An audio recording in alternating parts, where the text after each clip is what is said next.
So today we're going to move on to patterns 4 and 5. So this is going to be a video just on pattern 4. And the nice thing is once you understand pattern 2, you understand pattern 4. But what we're doing now is we're going to take a look at how both patterns 4 and 5 are the patterns for a linking verb, which is different from a to be verb. These are linking verbs. So pattern 4 starts off with a noun phrase, which is what we always use to, which is our way of saying a subject.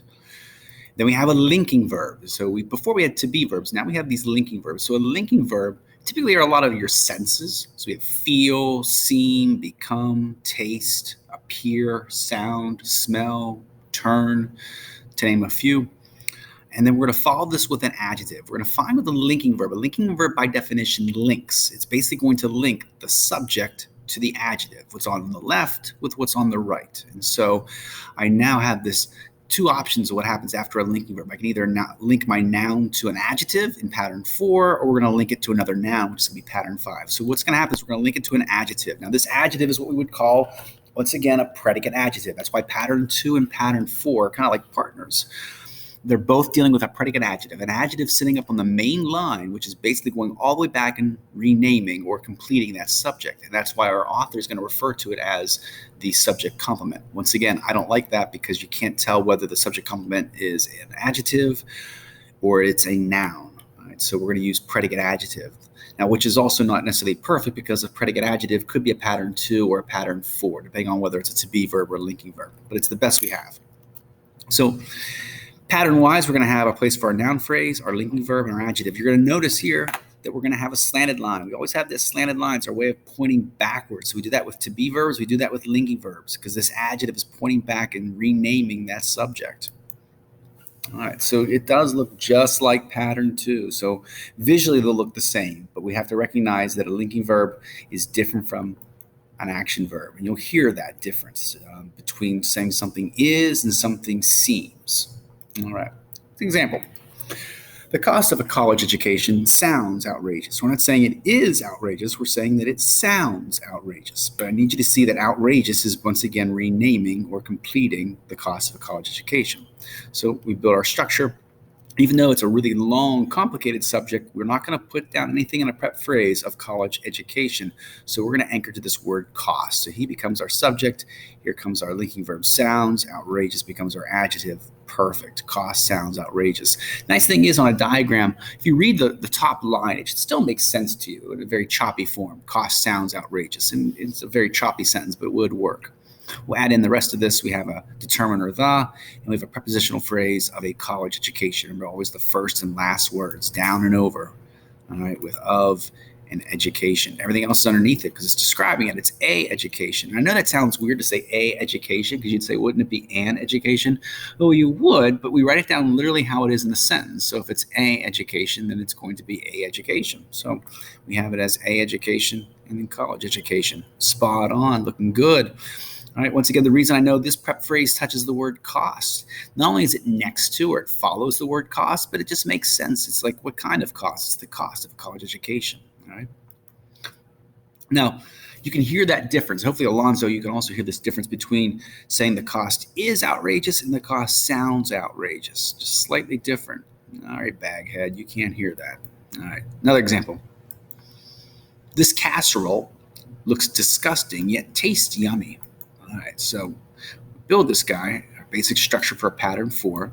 Here comes casserole, but we have 2 verbs. Remember, we can split anything. We can split subjects, we can split adjectives. In this case, we're going to split our verbs. And you'll also notice that each verb has its own adjective. So looks has its adjective disgusting, taste has its adjective yummy. So we're going to split it.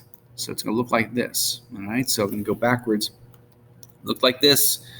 Now it looks like this. So what I'm going to show you then is I've given myself a little nub in case I need it. I've split my verb, a little dashed line. Here's my place for my 2 verbs, and they each have a little slanted line because they each have its own adjective. All right, so here's our place for looks, here's our place for tastes, and then we think about it logically. You read it this way. Casserole, option 1, looks how? Disgusting. Casserole taste, yummy. Here's our other one. All right, so we come up here, and then we go down here. Cool. We add in that word this, casserole, and then lastly, we should have a conjunction yet sliding in here. There he is, looking good. All right, once again, this is still considered a pattern 4. Once again, we're looking at it in terms of its sections. So you have a section for a subject, you have a section for a linking verb, you have a section for an adjective. So there's 4. It's still a pattern 4. We still call it a noun, phrase, linking verb, adjective sentence. Even though there are 2 linking verbs, even though there are 2 adjectives, doesn't matter. Looking at it in terms of just simply these columns in a sense. And so one column here, same column, linking verbs, third column, adjectives. All right, let's try a more challenging one. With this high fever, I feel under the weather.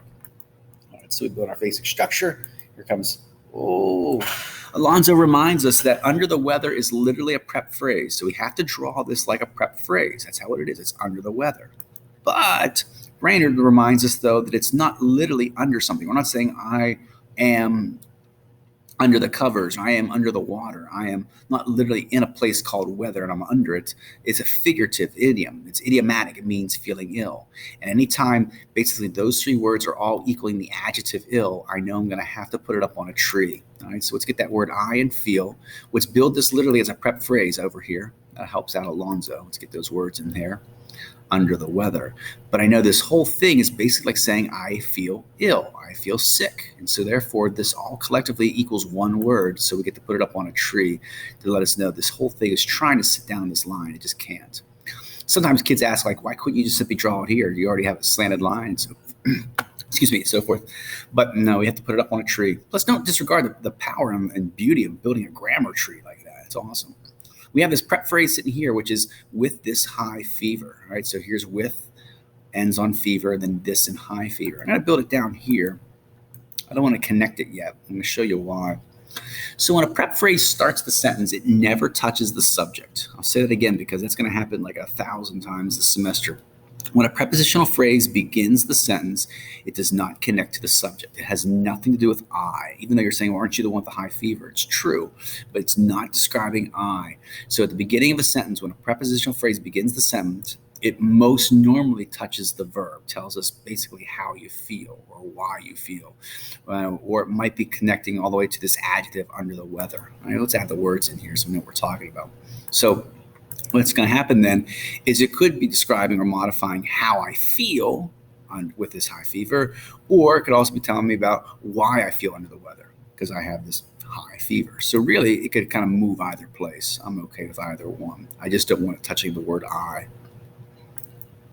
All right, so to recap, these are predicate adjectives. These are going to follow a linking verb, or they could also follow a to be verb. They're the same thing. So this is both a pattern 2 and a pattern 4. They modify the subject. All right, so a little recap on predicate adjectives for you. All right, this is the end of pattern 4. All right, log in. Let's take a look at pattern 5 here in a second.